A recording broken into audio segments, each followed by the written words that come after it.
Grand Risings. Giving a little bit of time for individuals to enter in, but thank you for joining me this morning.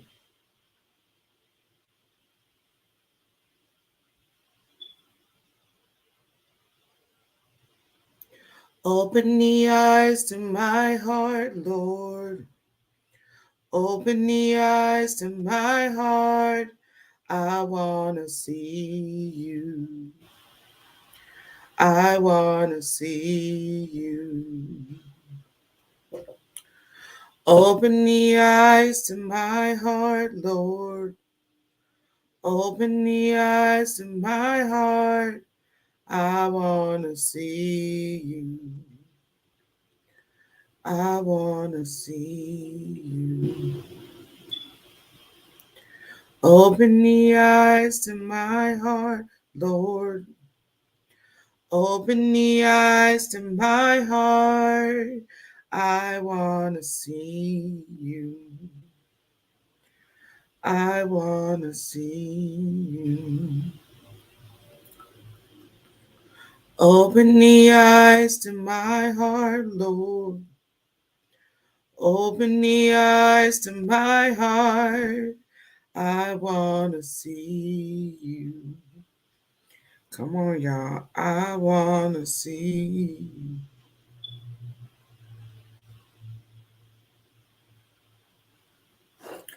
Grand Risings, my dear sister. Okay. So I'm up in here this morning. The song that's coming to me this morning, and I'm just gonna sing the song. Ready? Let's sing this song. Good morning, Grand Risings. Open the eyes to my heart, Lord. Open the eyes to my heart. I want to see you. I want to see you. Open the eyes to my heart, Lord. Open the eyes to my heart. I want to see you. I want to see you. To see you high and lifted up, shining in light of your glory, pouring out your power and love as we sing holy, holy, holy. Amen. I don't know, but right now I'm telling you, we are in this week of relax, rest, reposition yourself, repose, right? And one of the things I was looking at this morning is even in the word, you see there was times, I think in Second Samuel, where someone was told to go home and wash their feet. Someone was told to get up out of here and go relax. Someone was told to step back out of all this stuff. You've already conquered something. Even when we look at Genesis, like God did all that for 6 days and then he rested, right? He did all that for 6 days and he rested. But somehow in this masculine culture of run and conquer, defeat, just walk over these things over and over again, we've gotten to the point where we're killing ourselves, right? And so one of the things I was thinking about too that just kept sitting on me is how our soldiers, even in war, are being overly used, right? They're being this thing that they did to devote themselves to a cause of purpose. They're getting overused, drained, and then we get to talking about things like PTSD. We get to talk about them having issues sleeping. We get to talk about them having emotional issues, how they struggle to communicate with everyday citizens. We notice and recognize that when you go so far into becoming something that you were never birthed or intended to be, you lose a part of you. And so I want us today to digress a little bit and really go back into this thing called rest, right? This thing called relaxation, where I want you to understand that it's okay in Hebrews, I think it's Hebrews 4. and 3 where you see in word where it's like, don't disturb my rest. I need you to get to the point that in this season where you're able to say, don't disturb my rest. I want you to write that down. Don't disturb my rest. Write that down. Right? Because one of the things of as we know, like Satan will literally use this resting as recreation, where he will take control and have activity and like roam through people. If you're not resting, you're not thinking clearly, right? If you haven't had the allotted rest, so it's easy for you to get caught up in situations and things outside of what you were created to do. So think about this thing. Don't disturb my rest. Write that on a piece of paper at the top of the piece of paper. Don't disturb my rest. Now, I need you to write down, who are you telling not to disturb your rest? Who have you given access to your life and they're disturbing you? They're disturbing the very clarity of you, the peace of you, the progress of you, the transformation of you. This very things or peoples are disturbing you. I need to write that down. If the person that's disturbing you, they may be by you, they disturbing your rest, go and call them out. But the first name I need you to write on that paper is your name. I need you to write, for me, I write Regina, stop disturbing my rest. Regina, stop disturbing my rest. Regina, why is it not okay for you to love you? Why is it not okay for you to get a reset? Why is it not okay for you to breathe? Why is it not okay for you to be taking care of? Regina, write that down. Why is it not okay? Like, Regina, put that on your paper, right? And Janetta, put that on your paper. And Kiosha, put that on your paper. Like, as you come in this room, I want you to write down on your paper, who's disturbing your rest, right? Now, when I said put Regina on that paper, because my prescription about my life is disturbing my rest. My thought process is disturbing my rest. The things that I have allowed my mind to be entertained by is disturbing my rest. So I got to first self-check, right? Part of this process of being able to get the rest that you need is that you're going to have to be accountable for this process. You have not been accountable in your past. You've been taught how to judge, compare, or be the victim and say, they did this, they disturbing my rest, they not letting me, this. I'm letting you know today, it's your issue. Write your name at the top of that paper. Regina, stop disturbing my rest. That's what I'll say to myself. Those of you that come on, you need to say it to yourself. Stop disturbing my rest. Now, how are you disturbing your rest? Pull that thing out and identify. You're giving too many people your time. You're allowing people to rent space in your mind for free. They're renting space. They're holding space. Rest. Go on and put that down there. Stop disturbing my rest. The other thing, when you do this, what's some things that you've been dealing with or people that you've dealt with that they're still disturbing your rest? I need you to put that on there. It's over. It's over.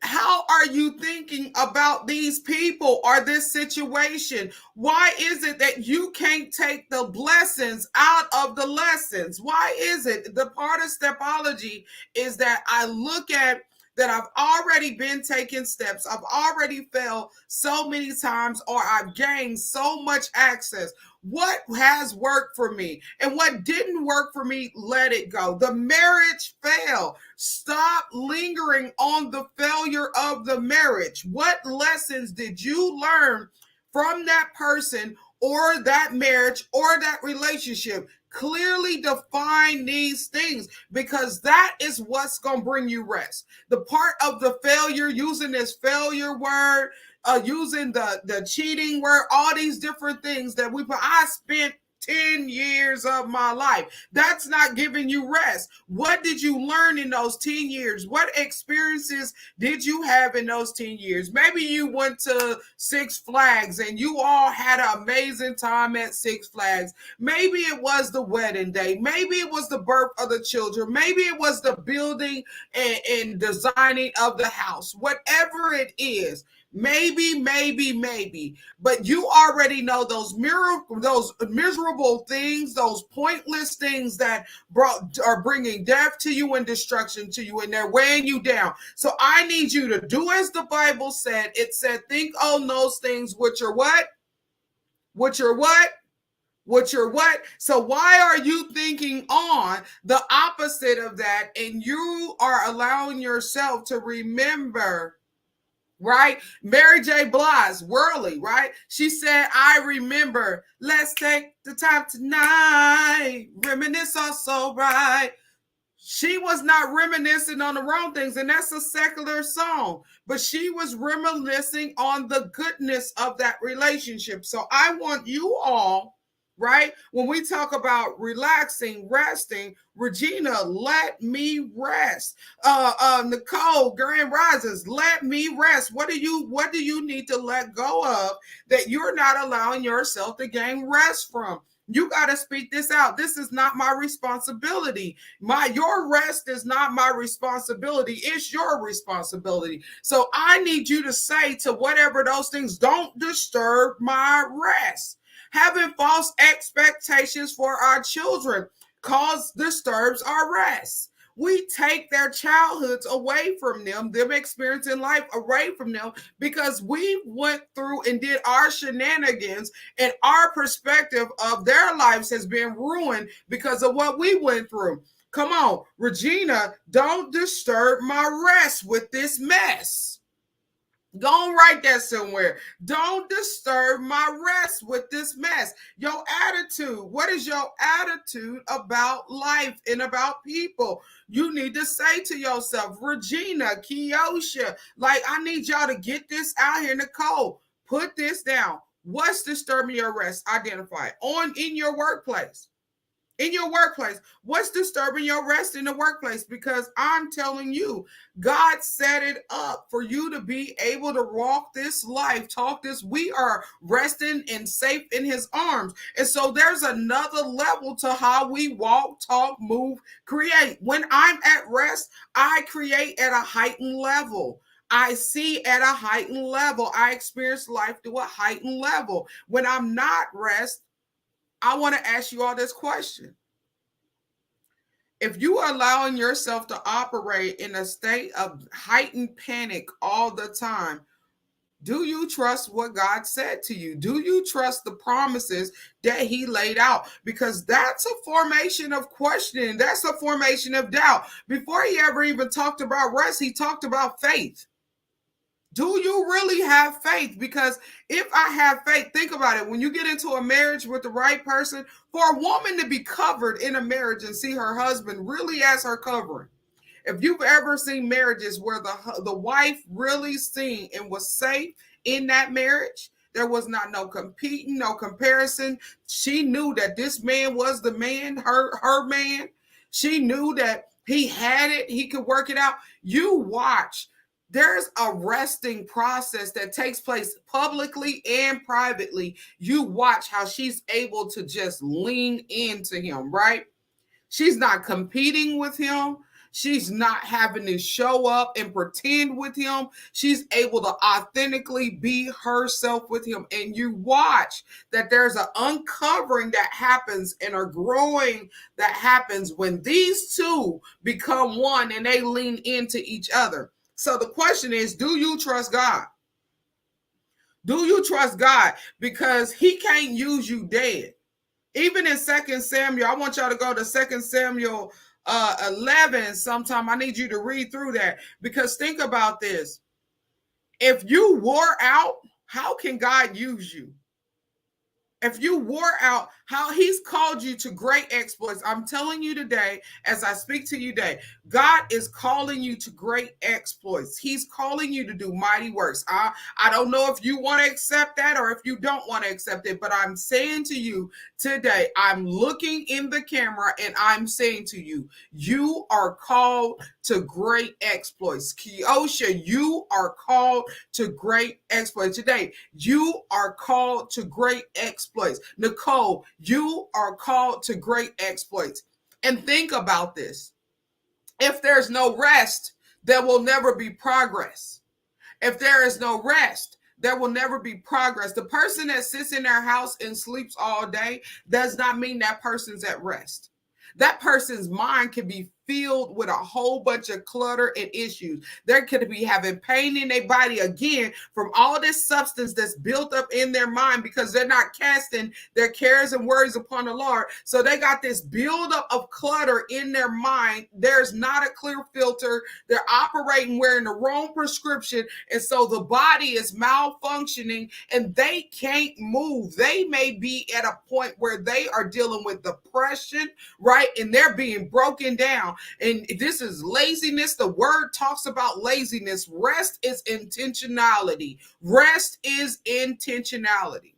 Understand that. I need you to get that. Rest is intentionality. Yes, you rest. Part of resting is making sure you get the appropriate amount of sleep.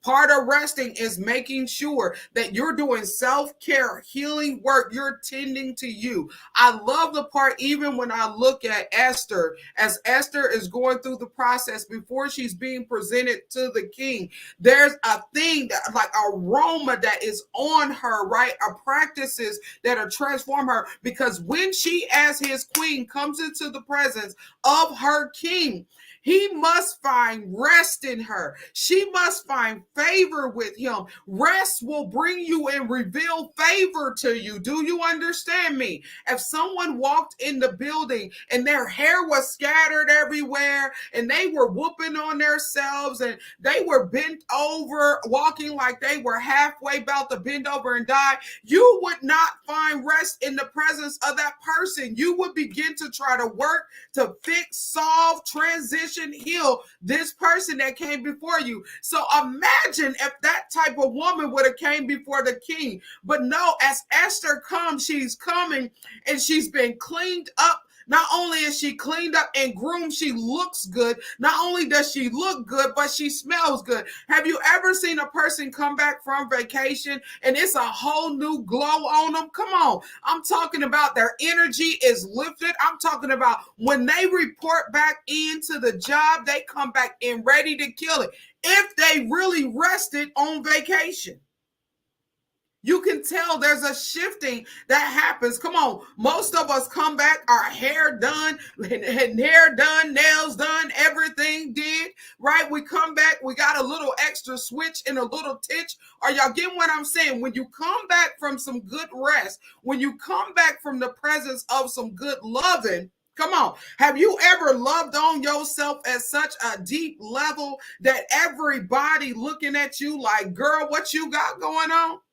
Come on, sir, what you got going on? Have you ever loved? I was talking to a gentleman last week and he told me, he said, you know, I went through this situation where I was in this marriage. I was in my marriage for approximately 30 years. I've been, the last 3 years of the 30 years were the worst of the time. I was in a marriage and by myself. Y'all, God never called for us to be in marriage and by ourselves. You are not supposed to be by yourself with a person. Are you hearing me? That's your person. Y'all supposed to become one. And how can we be one if we're separate? He said, since I walked away, we dissolved our marriage and we split everything. And I'm learning to know me again and grow with me again. He said, I go to the nail shop and I get me a pedicure and a manicure. I'm a brother taking care of myself. He said, I'm going to look like rest in this season. He said, I earn my clothes. I make sure I'm creased up. I don't walk out looking any kind of way. He said, I go to the barbershop and I get my hair cut to make sure. He said, I'm taking care of myself. I make sure I get into my doctor's appointments. I do things that I like doing because I'm learning to fall in love with me all over again. These are the things that's bringing them rest. What are the things right now in this season that you can define that are bringing you rest? But I need you to understand, in Hebrews, what I said, 4:3, as there was, don't disturb my rest. I need you to shout that thing out. Clean it out. If there's clutter in your house right now, that's something that I'm going through, where I'm literally doing this dumping process, trying to figure out what things I want to keep, what things are beneficial for me in this next season as I move forward. And I'm getting rid of, I'm letting it go. Come on. And because I'm not at rest with all this stuff around, my mind's not clear. I'm not able to see in the way I should be able to see in the spiritual realm, the way I should be, because I'm seeing too many things. I'm looking at too many things. So I'm doing a dump out. Come on. Come on. Don't disturb my rest. What is it that's disturbing your rest? Right? And maybe you've been living above your means, and the fact that you're living above your means and you thought that you had to have this level of things, and so you're living 20% higher than what you're actually bringing in. How can you subtract? This morning, I was up this morning, and one of the things that I seen was I got all these little clicks that's coming to my account that I'm not even using. So why is Amazon hitting my account 4 times? That's not costing me rest. That's causing me stress. There's no reason they should be getting money from me that I'm not using those things. So I need to cut them on off. 2 of them got to go. Come on. I can't tell you the last time I've been to a Genesis gym. Genesis is hitting me for $40-something a month, and I'm still thicker than a Snicker. I gotta first learn how to work out in my house before I can go work out at the gym, because them folk been getting money from me for the long. So I'm gonna go and cut Mr. Genesis off. Are y'all getting what do you have that is clicking and subtracting things from you and cutting things off from you that you need to look at now? So go on and tell Genesis, go on and tell who all did I just name out? Amazon. Go on and who else do you got a subscription with that you need to go on and tell, I'm cutting you off in this season. You can't have my money in this season. Go on and write that down. What is it that you need to cut off? Come on. Now, I know you like going to get your nails done, but the longer you get them done, the quicker you got to get a feel. So I'm going to need you to examine what you doing and who you going to, because I've been to some people and I don't need a feel at a week and a half. It may be 3 weeks before I need a feel, but 2.5. You get what I'm saying? But you gotta be strategic with this money in this movement of what you're doing. Your money will cause you to stress when it's being moved out of order. And we're in a season we want to relax. So let's check it. Come on. Come on. What are you doing now? Come on. Hairstyles. Let's get to this. I'm going to tell y'all, your girl used to wear the cold. I had a cold pressed out. I'm telling you what it was. Me and the relaxer, we was friends, but I was not winning. Every 2 weeks, I was less than a week after I got my hair relaxed, the new growth will be coming in so thick, my scalp was beginning to bother me. Think about that. You on the 2nd week and your scalp already irritating you because the new follicles is trying to come through. And guess what that means? You need to go get some more relaxer put on your scalp. I don't know what they did to the product. I'm not about to keep paying this money out here to keep running back to go put more of this product in, and then my scalp hurting. By the 3rd week, if I ain't got no relaxer, I feel like I'm about to cold over. It went from every 6 months putting something on my hair to we down to in the month, I need refresh after refresh. And it got to the point I said, it's enough is enough. A relaxer, you can't have my rest. You can't have my rest. You ain't relaxing nothing. You stressing my scalp. So I stopped that. But that was my choice. I'm not telling nobody else that they got to stop it. I'm not telling you what to do, but I had to stop it. And every now and then I get that I want it because, my hair's so thick, I can't go put a flat iron on it and then walk out and think it's going to stay straight. By the time we get in public, I got a whole afro. What I've learned about that is I'm not doing the blowout unless I got time, energy to go do that blowout, because I got to roller set that thing. I'm going to have to roller set 2 to 3 times a week. I need a fresh roller set to keep my stuff right. Guess what? That ain't causing me rest. That's causing me stress, because if that thing don't lay right after I get it done, I'm stressing over that, y'all. I'm the type person that used to had to get literally the relaxer and then turn around after getting a relaxer, roller set my hair, set up under the dryer, come off from under the dryer, and they still had to take the hot irons to bump my hair just so my hair would lay flat. That's how thick I am. I don't know about you, but that was not causing me rest. That was causing me stress. Now, I look real good. I don't know if any of you know what a doobie wrap is, but I've been doobieing since doobieing's beginning until I went fully natural. Now, here we go. I'm going to need you to go. What's on this list? What's this thing that you need to write down that's causing you stress? This thing is messing up your rest. Remember, get out of my way. Don't mess with my rest. That's where you're at. Your list is don't mess with my rest. How are you and your husband or you and your wife's relationship going? Men, when you come out here, if you don't want nothing to mess with your rest, are you tending to your relationship in a manner where y'all can rest inside this relationship? When your husband comes home, do you become the stress of his day, or do you become the energy, the refreshment, the rejuvenation, what are you becoming when he walk in the house? Because it's one thing to tell him what you need done. It's one thing to be murmuring and complaining at a brother. And flip side, brothers, now you know that sister been at work all day like you been in all day. You know she bringing in the change the same way you bringing in the change. This ain't old school relationship. God said this marriage is between you and your wife. Y'all become one. So why are you trying to operate your house like somebody else's house run? Guess what? The way they run their house, it ain't even working for them because they on the verge of divorce, and you think their house is going good. So sweep around your own front door before you try to sweep around mine. Ain't that what the songstress say? So in this season, I need you to get to the point where you sit with your significant other, and you ask for clear update on clear expectations. Baby, what's gonna bring you peace in our house, baby, in our relationship? How can you relax? How can I help you to relax? Because I don't want to be one of the numbers on your list.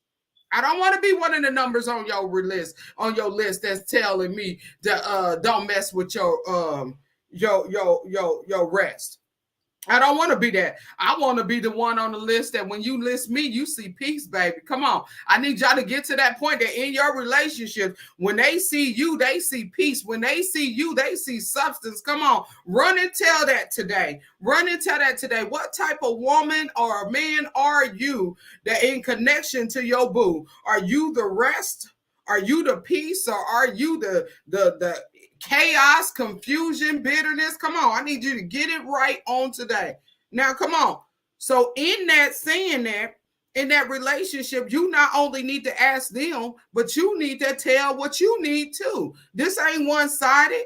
This ain't no one-sided thing. Y'all became one. So his job is to meet your needs, and your job is to meet his. Let's stop playing these games. Let's lean all the way in the way the word says lean in. The only thing, the other factor I'm gonna add to y'all is, are y'all taking up quality time? Because you know when you got quality time with your mate, woo, that rejuvenation process sets you up to win, don't it? And so how are y'all setting out time? Because we set out time for the kids. We set out time for the friends. We set out time for the beautician. We set out time for the nail shop. We set out time to go volunteer. What is your intentional set of time with your significant other? Because this thing will bring you rest. Come on. Not stress, but rest. This is a refill for your relationship. And as you refill your body, you want to refill your love too. Come on. Come on, come on. The old school used to say, love come down. Girl, you make my love come down. Come on. How are you in the relationship making this love thing ring out? God has opened up a window of heaven and poured you out a blessing. Now, this blessing is going to spread. Now, how in your relationship is this blessing spreading? Come on, really think about this. How in this marriage is this blessing spreading? Or have you got married and called it born? I was in church on Sunday. I was saying one of the things for me was to be married to someone, get married, right? Before you got married, you're dating, you're playing ball with each other, you're laughing with each other, you're creating with playing card games with each other. I mean, you living your best life in the dating process. In this whole courtship, you living your best life. All of a sudden, you marry somebody and you can't date no more because you're married, and they believe married people don't date. Come on, baby. It's cheaper to keep her. I need you to date me. I like activities. Come on. Some of y'all husbands like activities. You was hanging out with them before you got married. Now you married to them. Now you ain't got time. You don't feel like getting dressed no more. You don't want to be cute no more. Now you was busting down with 10 loads of wigs before you got married. You had Mary Jane. You had all kind of makeup, every makeup line. You look like the best thing cooking every time this man seen you. Now all of a sudden you had the best other gear on every time he seen you. You was looking like you needed to be acquitted from you. You was so fine, right? You was the finest of the finest. Now he married to you. You walk through looking like Boo Boo the Fool every time he see you. Get it together. You was sexy before marriage. I'm gonna need you to get your sexy back in this marriage if you want to relax. Do you want peace in the house? I'm gonna need you to walk like you want peace in the house. Talk like you want peace in the house. Come on, you used to bring him his food when you was dating him. Now you married to him and you don't fix no man's plate. Come on, you don't do this no more. You don't do that no more. You don't go that no more. But I'm gonna tell you this: that's your husband. And when he is not at rest, nor are you at rest, and you said, don't disturb my rest. Come on. I told you, you got to check yourself. Don't disturb my rest. I'm going to tell you, you may have got a little thicker, but even in that thickness, you better put on that dress or whatever you got and walk around your man and look good and smell good in front of your man. Take that hair rag off. You've been wearing that hair rag since 1814. Take that hair rag off. He didn't meet you with the hair rag on. Take it off. Take it off. Right? This is a season right now. You want you want to relax. You want your rest not to be disturbed. Get your P's and Q's in order. You married now. So it's a difference in me as a single woman.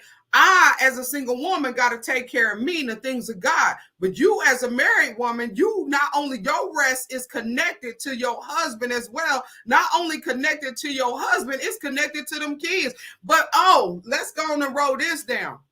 Why some of y'all ain't putting y'all kids before y'all husband? Them kids is gonna leave. Come on, what you telling me? When your kids leave, you getting a divorce? I'm gonna need you to get your life together, because if you married him, you didn't marry him if it depended on the kids. You married him, you said life or death. Life, when you said this holy matrimony thing, you was willing to walk with him, submit to him when you was doing that performance, and you was at that wedding recital, that wedding ceremony, and that performance, because that's what that was, right? Because the commitment ain't got nothing to do with all them people. It got something to do with him or got something to do with you. That's it in God. So now you loving on the kids and crucifying your husband. Get in order.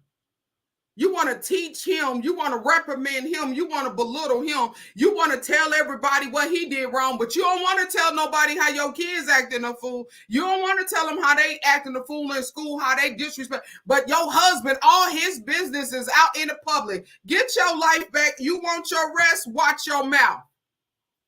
That's your man.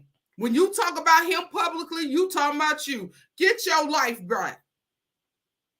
That's yours. Now, I may sound a little mean. I'm sorry, because I didn't think I was going to get up this morning and sound mean to you, but we got to be real. And it used to be that the old school was the ones that understood it took a village to raise a child. And not only were they raising the children, they were raising good marriages as well, because the husbands was going under training and development and covered by the men. And the women were going under training and development and they were covered by the women. And now, since everybody out here want to do foolery, you got people's marriages going under attack because they were never taught and trained of how to cling to one another. They were able to being trained to cling to what mama said and daddy said and what the news media said, but nobody was teaching them how to work together. And come on, I need y'all to be real with this too.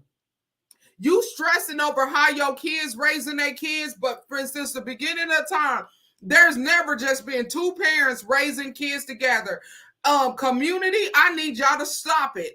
Government, I need you to stop it, because you're blaming something on the family that a community did. It took a village to raise. And so not only was the village raising the children that were little children, but the village was raising them too that was children in marriage too, who were newly married and did not understand marriage, and they walked with them and held them accountable. And now we don't got a system of accountability until it fails. And because we're allowing things to fail and not setting each other up to win, then we're causing stress on everybody. Say, don't take my rest. Don't disturb my rest now. Go and put that. Don't disturb my rest. I'm going to do things differently because I'm not allowing my rest to be disturbed in this season now. Come on. Come on. I asked the person this question. I said, was it easier for you to cook more than enough food because you knew other children was going to need something to eat and you could just hand that to them? Or was it easier? It was more stressful when you didn't cook the food and you found out that they needed the food, and then you began to complain about what everybody else wasn't doing, but you were the one that seen the issue. So why you just didn't prepare the meal while you was preparing the other meals? Because you knew your cup runneth over. You knew you had more than enough, and you knew you had a heart for these children that needed to eat. So why you didn't fix enough that and give it to them? Come on. Why you didn't go over there to Sister Jaleesa house and ask Sister Jaleesa if she would like a pan of this extra spaghetti, and tell her, girl, I just know how my kids like it, and I just think it'll be a blessing for your kids to have it. Sis, I'm here if you need somebody to talk to. No, you sit and you judge Sister Jaleesa and talk about how rotten, down home over dirty mama she is, but you forgot how many women covered you when you was having your issue, but you talking about her. I'm just saying, I don't know a Sister Jaleesa that got mother issues, because my little niece, I just thought about it, she a good mama. Now here, let's get that down. On this list today, we're letting it go. We're identifying it. We're accountable for the ones we put on this list. What's stressing you? What's stressing you? What is the thing that's disturbing your rest? What's stressing you? Come on. What's stressing you? Are you so focused on having religious practice that you have no relationship with Christ, so you can't hear from him? So you want to blame what pastor did, first lady did, the usher boy did, but what did you do? Because the only time you talk to God is when they tell you to talk to him in a church. And you mad because you can't see his grace. You can't see his mercy. You can't see his glory. You don't even know when it shows up. You don't know his voice, his character. This is stressing you. I need you to go on and deal with that, and so you can get this off your list. You stressing you. He's asked for true, authentic relationship with you. God wants to not only commune with you, but he wants to fellowship with you. He wants to rest with you. He wants to merge himself with you and become oneness with you. But are you giving him access?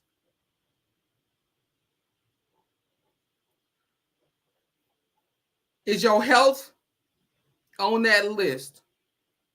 Is your health disturbing your rest? When's the last time you've been to the doctor to get all your numbers checked? You know you need to take your iron. Why you ain't taking it every day? Why you only take it every 10 days? And then you know when you ain't taking it, you're going to deal with fatigue. Now you know you need that high blood pressure medicine. But you talking about, well, I'm going to do it the way the Lord said. Well, the Lord got you. He sent the ship. He sent that boat on through for you to get to the doctor, for you to be able to get to the doctor before you died, or before you had a stroke, or before you lost your limbs. He got you to the doctor. They put you on the medication because you had spent decades of mistreating your body. And so now you're on the medication, and now you got to go through this process. And it don't mean you ain't nothing or you ain't nobody, because God made sure he aligned a system where you can get medical care and take care of your body. And now you've won. You've been blessed.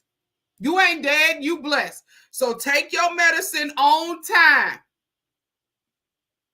Now, the other part is don't only take the medicine on time. They calling for physical activity. I'm talking about myself right now. I struggle, and I'm about to start doing a little, some kind of stretches or something, because I got to stretch these toxins up out of me until I can get to the point where I can go run and tell that. We going to move in steps until I get to where I need to get. But I'm not telling you to go try to conquer the mountain and fall off the treadmill. That's not what I told you.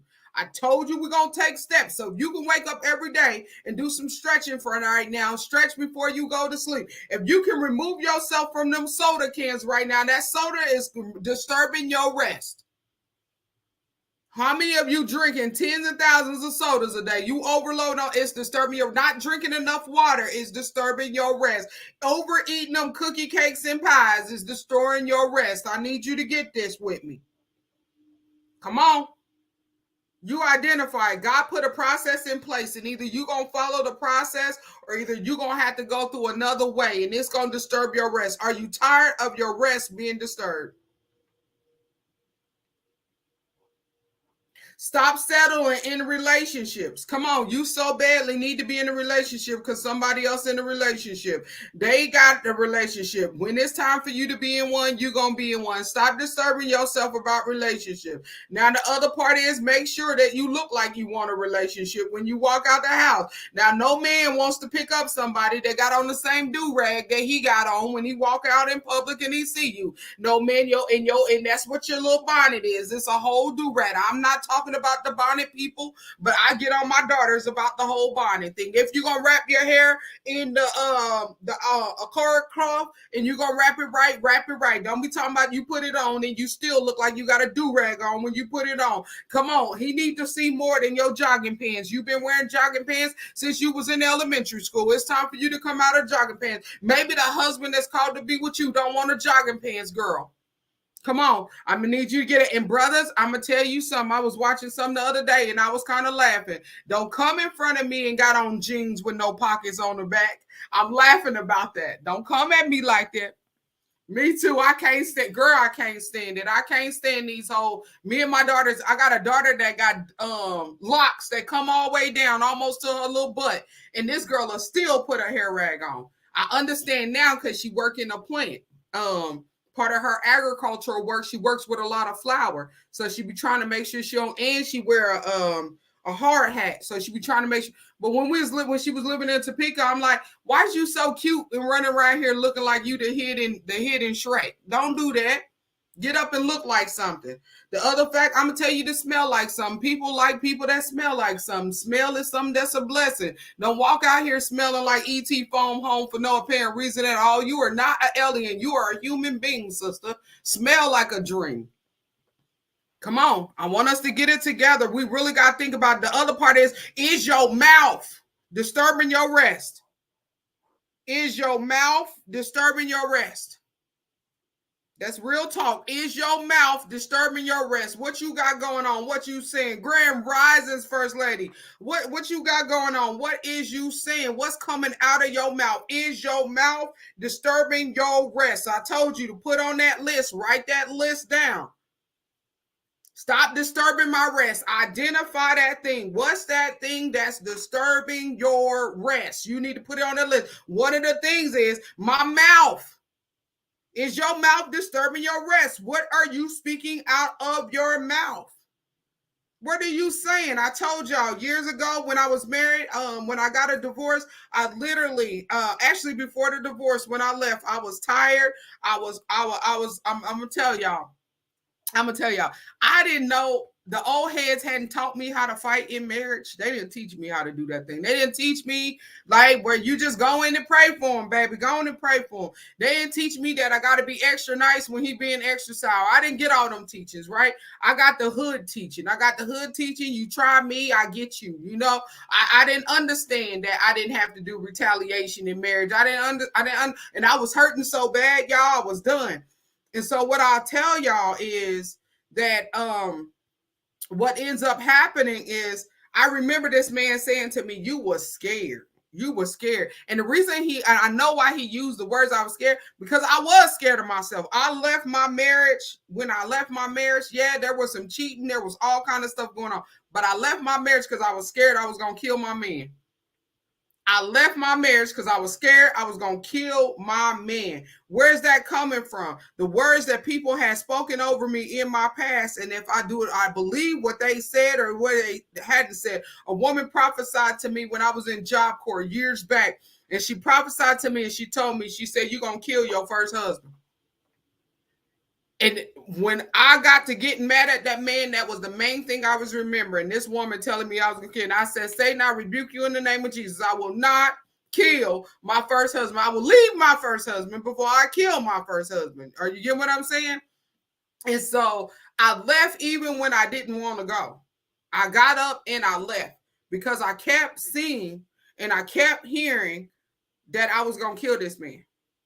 I kept seeing, I kept hearing, and I was feeling it, right? I was feeling it because I felt like I was unsafe, and I felt like this man would have did anything he could to mud drag me from where I had already been. But this was based on my experience from my past, so my words began to line up that this marriage had to come to an end. I literally wrote God a letter in 2005. I wrote God a letter, and I said, God, if this is the husband you had for me, keep us together and heal this marriage. But if this is not the husband you got for me, Father, show me before the end of this year, show me and get me out of here.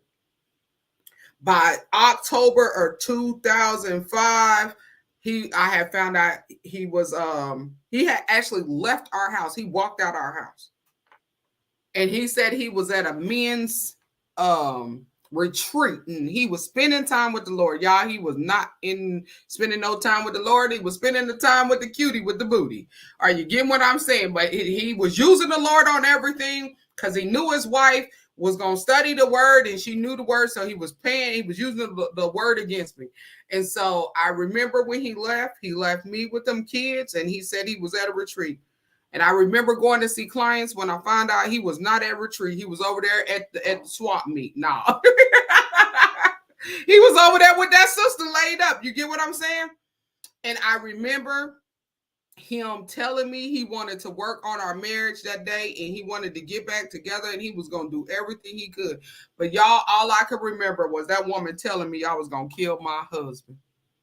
That's all I could remember at that point. That's all that was replaying in my mind. Your mind can be used as your enemy against you. So you need to say, mind, get away from my rest. You need to tell your mind what you need your mind to be thinking, speaking, and doing. And because at that point, I had to go. I had to go. I couldn't talk about it. How you go tell somebody, hey, it was prophesied when we was together about a year that I was gonna kill the man that I married because he was gonna do a whole bunch of stuff to me on purpose, intentionally to hurt me. And why is you done everything that this woman prophesied would be done? The only thing didn't happen. I did not kill you because I refused. Satan, at that point, it was Satan, I rebuke you in the name of Jesus. It is not happening. So I need you to go to your list and look at your thinking, your thought process. Is your thought process allowing you to rest? Is the words you're speaking out of your mouth allowing you to rest? Y'all, I literally got hit by a car because I was so off task after everything was going on. I was driving down the side of a mountain coming out of Rockmart, Georgia from Inner Harbor Wilderness Camp, and a man hit me. Y'all, I was so not there when that man hit me. I was in the car. I was driving, but he hit me. He knew he hit me, but I don't know where I was in that car. My mind was not allowing me to rest. I don't know where I was in that car. And I remember that man begged and pleaded with me not to call the insurance company on him. I don't think he had no insurance, but I was alive. And I knew that if I would have been paying attention, even though he was the one in the wrong, I would have not been hit that day. I don't know where I was. I was a whole nother place. Check your mind. Is your mind allowing you to rest? What are you focusing on? What are you thinking on? Right? Because we can get to a place called home. You see in 2 Samuel where 11, where he tells them to go home and wash his feet. Right? Go home and wash his feet. He's telling him to wash his feet. Go clean yourself up and go on the rest. Right? How many of you are getting home in your house and you not at rest in your house? Your house ain't your peace. This house is supposed to be the home that you live in. Is supposed to be a place of peace, a place of rejuvenation, a place of rest, a place of refill. How many of you are actually getting rest in your home? If you're not, you need to evaluate what is disturbing your rest. Get it off that list. Identify it, put it on a list, and now do the work to remove it. And I want you to do this work before you step into 2024, because if God is opening up something new to you and you can't even focus right now, what are you going to do with what he's giving you? You're going to ruin it. Right? It's some of you want to be married that are on here. Have you dealt with your mess yet? Your mess that's disturbing your rest. Have you dealt with it yet? Because the person that you're called to be with cannot carry your issue with them. They're not equipped to carry your issue. God told you to cast your worry, your cares and worries upon the Lord. You are supposed to cast them things out, but you holding them in, and you think somebody else, while you hold them in, that somebody else want to hold on to your spiritual warfare. Don't nobody want to deal with your issues. Don't nobody want your issue. I'm telling you, go and look me in the face. Don't nobody want your issue. That's your issue. That's not mine. And why you think somebody want to marry your issue, and then you talking about they incapable of being the man that you need or the woman that you need? Throw away them false expectations. Throw them away. If you met your husband in the club getting drunk, why is you mad? Because this man want to drink in the house. He doing just what he did when you met him. You met a drunk. You thought you was going to change him? No, now you done picked up his issue. Man, she done picked up your issue. She carrying your mess. Now it's become stress. Now she going to be nagging and murmuring and complaining. Eventually she going to walk off, or you going to lose her, your good thing. My question is to go back. What are today? I need you to be courageous enough to say, whatever it is, stop disturbing my rest. Identify it. Stop disturbing my rest. Your self-esteem is disturbing your rest. I done told you you cute 10,000 times over. When's the last time you told yourself that you value you? When's the last time you identified that you somebody too? Your poor self-esteem is destroying you. You won't even go get the offer, ask for the promotion, because your poor self-esteem is destroying you. You comparing yourself to other people. You too old to be doing that. We used to talk about that with the babies. But baby, you grown now. And then I'm going to tell you today, you somebody to see. Get up out of that gutter. Get up out of that pettiness. Get up out of that victim state of mind. You somebody to see. Are you going to move forward, or are you going to stay stuck? The promotion is there. Are you going to go after the promotion? And if they say no today, I need you to ask them why. I need you to find out why, so you can perfect yourself. So the next time you're ready to walk in there and get it, you get it. Don't give up because they said no. They know going to turn into a yes if you walk in the holy boldness of who you've been designed to be. Come on. What's disturbing your rest? Put that on your paper. What's disturbing your rest? Come on, you can't tell me you building a business and the building of your business is disturbing your rest instead of having you leap for joy. That should be a leaping that's happening in you, increase that's happening in you. Paths are being built. There should be more to you than you getting stressed out over this point, because if you're a builder, there's always going to be movement that is happening. Come on, I want you to breathe. Now, let's really get to these eating habits before we walk out of here, because your eating habits is disturbing your rest. Some of you go all day without eating, and then about 8 o'clock, you begin to gorge on the whole house. And then when it's time to go to sleep, you go to sleep, you're having bad dreams, or you're not sleeping well. You got to jump up and go to the bathroom. When you wake up in the morning, your whole body is hurting from the top to the bottom. Guess what? That's not the food's problem. That's your problem. You did not deal with yourself intentionally. You were not a good steward over your body during that day. If you want to fast, I'm gonna need you to fast to understand that You're doing a 16-hour fast. That means by 6 o'clock p.m., you need to already have your food in your mouth and then go through your night without putting anything on your belly and then eating about 10 a.m. in the morning if it's a 16-hour fast. Are you tracking with me? I'm not here to play with you today because things have been disturbing your rest. Don't do anything that ties into you doing an intermediate fast and you do everything at the end of the night right before it's time for you to rest. You are disturbing your rest. If you disturb your rest, you're going to disturb your progress in the next day. We're done with that. We're not teens no more. This is not baby boot camp. We can't eat the way we used to eat, drink the way we used to drink. If we're going to live for Christ and be a reflection of who he is, we got to change what we're doing. So I'm telling you, the holiday season is coming. Eat them cookies, cakes, and pies early in the day. Don't be trying to eat them Jones at the end of the day. Don't do that. Don't be talking about a piece of pecan pie before you go to sleep. It's coming. You're going to wake up with it. You're going to be cloudy in the morning with it. I get my best dreams and best visions between 3 a.m. and 5 a.m. in the morning. It go hard, right? If I'm eating the wrong thing before I go to sleep, that clouds that. And so it ain't that I don't like your food. It's just that I'm over 40 now. And so I got to make better decisions with my body because my rest is important to me. Do y'all understand what I'm saying? So somebody type in the chat what the main points for today was, because I want to make sure you know them. We got one more day of this. Throw in the chat real fast. What was one point that you got out of today? I'm going to wait a few minutes. Throw it in the chat. What is one point that you got out of today? And this is personally, this is your messaging. 1 point. Y'all must be on y'all way driving to work or something. It's very important. I'm a big note taker. Don't disturb my rest. Thank you, Miss Kiyoshi. That is true. My intentional about seeking and maintaining rest. Amen. Both of those are two awesome points to get. Remove anything that is disturbing my rest. Yes. I need you all to get that. Let it go. Keep my peace. Amen.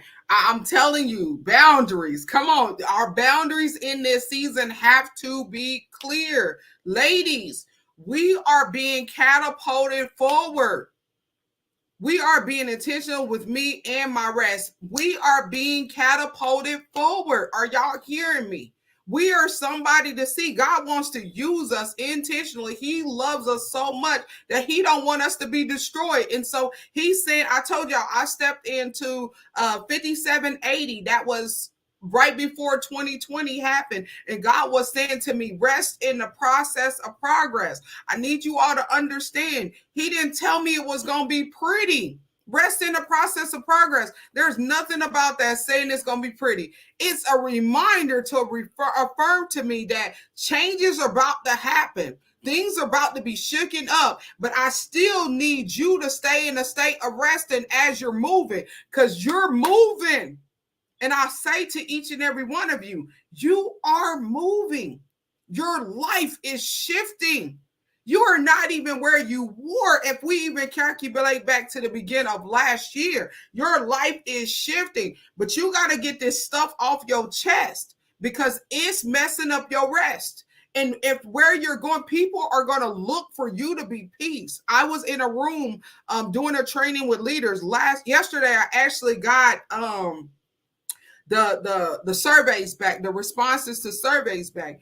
And one of the things that they said, it was beyond therapeutic to be in space with me. Are y'all get what I'm saying? It can't be therapeutic if I'm not resting while I'm doing my work. They sense the rest with me. They sense the stability with me. And so one of the things they said, they were able to rest. They felt at peace. They felt safe. They were able to open up. They felt connected. Are you get what I'm saying? Like these wording that they began to put out was like words that God has shown me that I must possess for the process of progress that he's taking me through. So rest in the process of progress, you all. We are moving to another level. So we have one more day of this, and then we're going to go on our little holiday break. and then we're going to kick back in, and we're going to have 5 days of fasting and prayer before we step into our new year, you all. So the 26th, we'll go into 5 days of fasting and prayer before we go in, and making sure we got some clear goals outlined and set out. I'm not talking about goals for the new year. I'm talking about goals for you. Like, what is it that you see yourself doing? What is it that you see yourself accomplish? The things that write the vision, make it plain so that others can run with it. But you've stopped writing the vision. Your vision is unclear to you. Who you are is unclear to you. That's unfair to the destiny of you, that you can't see you. I'm saying to you that, hey, Dr. Jesse, I'm saying to you that you're somebody, right? I'm saying to you that there's something that you're called to great exploits. But if you can't see yourself moving and transcending, Nicole, I need you to write this vision plan out on the business. Your business is about to break through the boundaries of the U.S. And I need you to write that down clearly. You're going somewhere. This is a destiny moment for you. You're shifting. Tashara, you're shifting. There's about to be, in 2024, there will be a book that is completed from you. Not only a book that is completed, you will record 2 singles in 2024. Like this is very specific. Alicia Walker, your program, Hearts, is not only going to be in Topeka. It may not move in Topeka the way we want it to move, but it has to go to Washington, D.C. And so there are some rooms that we need to get into where you hit Washington, D.C., and not only Washington, D.C., but university level. Are y'all hearing me right now? Keosha, this is not, you won't just be speaking in your church. You're going to actually cover at least 4 other ministries in this year coming through. You're going to cover, and your message, your keynote message, when it ties to dealing with grieving, is going to be so tough that you're going to be called into trauma-informed training to be able to help mother and parents and youth deal with loss. First Lady Patterson, we already know the building is being complete, but they will have a scholar program within their nursery as they are working with their young people. This is a shift that is happening. This is not a soft shift. This is a catapult. It's going to look like y'all just jumped over some rivers and stuff. This is going to be a monumental movement. Hey, Manny, how are you doing? I need you to understand that this year, Manning, Miss Jamie, this year, you are not only going to walk in the territories that you have become accustomed to, but doors are swinging open for you. And one of the first doors that are swinging open from you, you're going to get the answer today. Someone is going to contact you today. And so I need you to be able to chime back in on us tomorrow, and let us know that you received a call, because you're receiving a call that's opening up a new line for you to shift you this year. And so I need you to see you the way I do. I don't even know you. But this is a blessing. Dr. Jesse is moving. Dr. Jesse is moving. Have y'all ever seen someone who is a healer? This man is not only is this man a heart healer. He is there to heal hearts and speak life into individuals, but he is a world civility ambassador. He is a diplomat traveling all over the world, training and developing individuals to be with diplomat skills, not only diplomat skills, but to understand that their health is wealth. Their health is the transformation, not only of their minds, but their communities. And so if any of you are on here and you see Dr. Jesse Segal on here, I need you to actually make sure that you hit him up, because your training and development is real with him. We are on a journey to becoming better in our health, better in our wealth, better in our mental health, better in our bodies. And so I thank you all for joining us on today. I look forward to seeing you tomorrow, because we're going somewhere. Say, I'm somebody to see. Say, I'm somebody to see, and I'm going somewhere. And I'm going somewhere as me, right? I'm not carrying nobody else's mask, nobody else's trash, right? I'm living my best life, right? And so I'm willing to be accountable for me so I can gain access to the better me. Are y'all hearing me?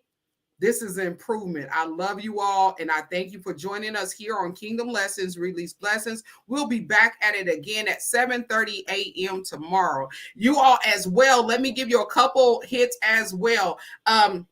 January 11th, write this down. January the 11th, we'll be doing a 2-hour virtual masterclass, Step into Your Rhythm Catapult. January 11th, I think I have it running from 11 a.m. to 2 p.m. 11 a.m. to 1 p.m. So that is Step into Your Rhythm, Catapult Your Life 2024.